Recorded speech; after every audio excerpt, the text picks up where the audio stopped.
The camera. Do whatever you want. Okay, Feel comfortable. Oh, no worries. Okay. The more natural, the better.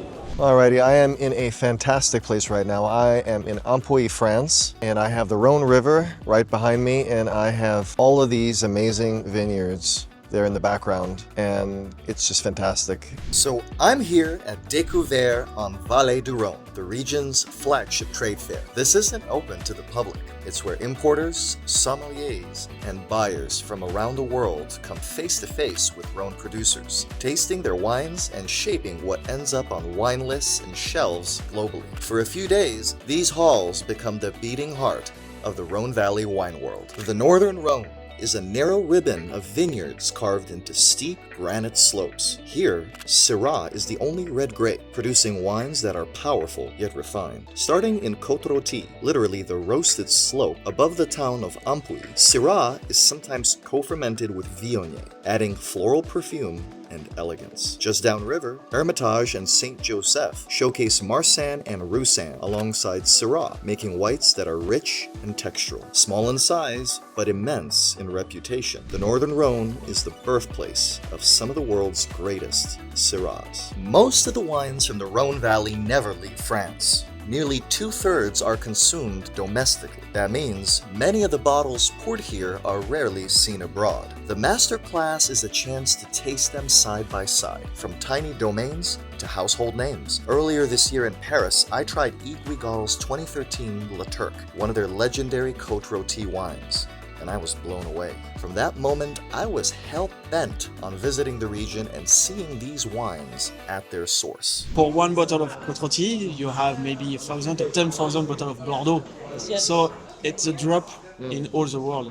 Walking the floor of the trade fair was an incredible opportunity. In one place, you can taste through the region's leading producers, the benchmark names that define Côte-Rôtie and beyond. But just as exciting are the discoveries, the new generation of winemakers pouring their first vintages, bringing fresh energy and perspective to these historic slopes. For a wine lover, there's nothing quite like exploring both legends and rising stars side by side. So I'm Alexis Gerin, the estate Domaine Gerin, so in Ampuis, in Côte-Rôtie. So we are based in Côte-Rôtie. We are with my brother Michael, the second generation only produce wine. I'm Brian Deleu from estate Vignoble Deleu. It's a pretty young estate. My first vintage was 2019. The winery has been started by my dad. His first harvests were 1980 for the Côte-Rôtie and 1988 for the Condrieu-Côte-Châtillon.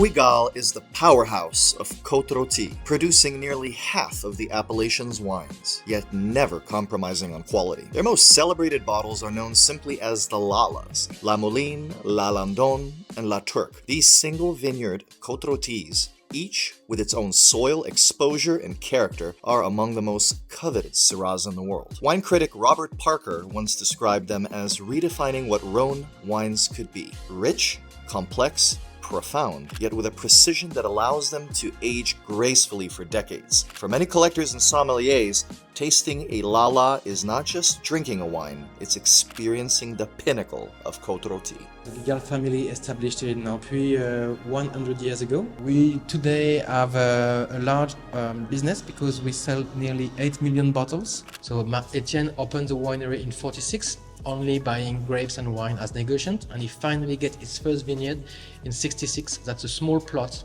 in the Côte Blonde, so the southern part of Côte-Rôtie. You see, it's more waxy, we have more honey. Marsanne is oftenly large, rich and powerful, while Roussanne is more fresh and elegant. Barge, Domaine Barge, this is the older domain in Côte-Rôtie, started in 1860. Today the owner is Julien Barge, the seventh generation. Okay.